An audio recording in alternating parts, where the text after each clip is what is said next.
Moi, je suis Touche Levavasseur et puis j'anime depuis des années dans cet endroit un atelier avec bonheur de tantra.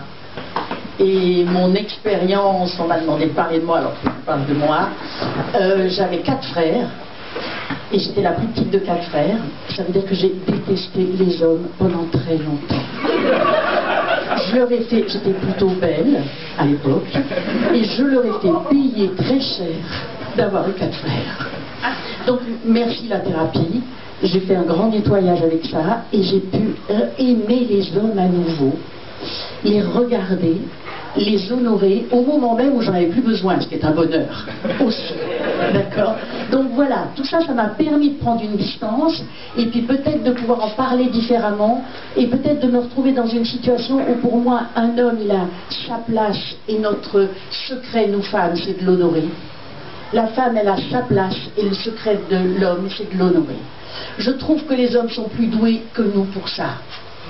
Ils ont une tendance à beaucoup accepter nos petits travers, nos attentes, nos complications, nos machins. La seule chose qu'ils disent, c'est elles sont chiantes. Mais une fois qu'ils ont dit ça, ils acceptent notre mystère qui est très vaste. Nous, on n'accepte pas. On n'accepte pas leur mystère, il n'est pas vaste du tout, on sait déjà à l'avance tout ce qu'ils vont faire, parce qu'on est devenus des contrôleuses. Alors depuis mai 68, on se laisse plus faire, hein. Mais maintenant on est pire qu'eux. Alors t'es pas assez ça, t'es trop ça, là tu fallait pas, maintenant là t'es macho, non mais là t'es pas tendre, non mais là t'es pas contenant, non mais là... Il en peut plus le mec. Moi je vous dis franchement, hein, au jour d'aujourd'hui, merci d'être une femme, hein, c'est beaucoup plus facile que d'être un homme. Beaucoup plus facile. C'est pas vrai. Pour un homme, difficile de se situer. Elle n'a pas essayé encore. Magnifique. Magnifique. On vous donnera la parole après.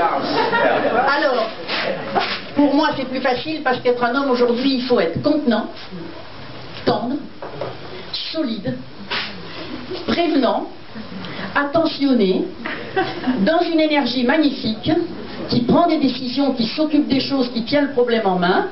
Et c'est vrai énergétiquement que c'est logique, mais de l'autre côté, si on le cache avec tout ça, et si on n'honore pas cet homme, il faut que je fasse court, hein. Moi je peux vous faire ça pendant 3 jours. Mais moi j'ai vécu une histoire magnifique un jour, je vous la fais très très courte. Je faisais un exercice qui s'appelait Noble Yin, Noble Yang.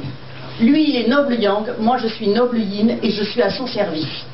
Je pars, on part dans la nature et il me dit, noble yin, soyez gentille, je suis un chevalier grandiose, j'ai réussi des guerres, j'ai fait beaucoup de choses magnifiques, j'aimerais que vous m'en parliez, que vous me les vantiez. Je me dis, nom de Dieu, il va falloir y aller. Donc je commence, bonjour, oui, noble yin, noble yang, pardon, vous êtes un être exceptionnel, la lune d'ailleurs qui est là, je ne sais pas du tout quoi dire, et petit à petit j'avance. Et petit à petit je trouve des mots. Il se trouve que c'est la pleine lune, la pénombre, lui il est dans un endroit, je ne le vois pas, et moi je suis sous la lune. Je fais tout ça, cet homme, je vous le précise, il est là d'ailleurs, il ne me plaisait pas du tout au départ. Il m'a proposé cet exercice, j'avais vraiment pas envie de travailler avec lui. On est parti, et quand je suis arrivée, je vous jure que c'était un chevalier. Je vous jure qu'il était magnifique.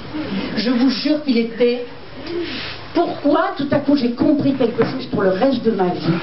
J'ai compris que si je savais honorer l'autre, si je savais le mettre au bel endroit de lui-même, il devenait cet endroit parce qu'il ne demandait que ça.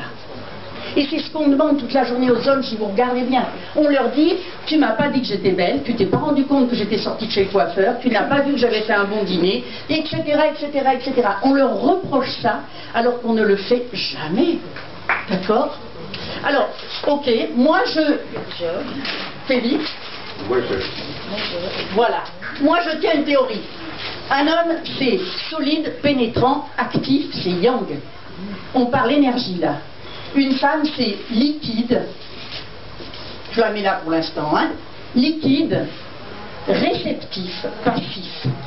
C'est notre énergie, qu'on le veuille ou non. On peut se mettre les pieds sur la tête pour foncer, pour être yang, on va le faire dans la force, on ne va pas le faire dans la puissance. Un homme, dans sa puissance, il est ça. Et d'ailleurs, il est contenant. Une femme, dans sa puissance, elle est digne, ça veut dire liquide. Cette liquidité, elle nous confère beaucoup de peur, et ces peurs demandent un contenant. C'est pour ça qu'on aime avoir un homme qui nous prend contre lui et qui nous contient. Et chaque fois qu'on est contient, on peut relâcher et on est bien. Et pour moi, la femme, on dit qu'elle est initiatrice, mais pour moi, voilà ce que c'est le couple. C'est un homme contenant, une femme qui se met dans ce contenant et qui en conséquence relâche. Et à ce moment-là, vous savez que quand il y a du yang, il y a du yin, il en émerge du yang, c'est clair ça? Donc qu'est-ce qui va se passer? Il va émerger d'elle du yang, qui est ce que moi j'appelle initiatrice. Mais elle n'est pas initiatrice toute seule, elle est initiatrice qu'avec l'homme. Elle est initiatrice que si la rencontre se fait. Et la magie du couple, c'est la rencontre. Et si cette rencontre se fait, ça devient une autre histoire. Donc pour moi, notre souci premier pour tout ce qu'on fait, c'est comment je rencontre l'autre. Que je sois en couple, pas en couple, en rencontre, comment je vais le rencontrer, à quel endroit je vais trouver sa porte, à quel endroit je vais l'honorer pour qu'il soit magnifique, que je le sois aussi, que je me mette dedans et qu'ensemble on grandisse et qu'ensemble il y a une alchimie qui se passe.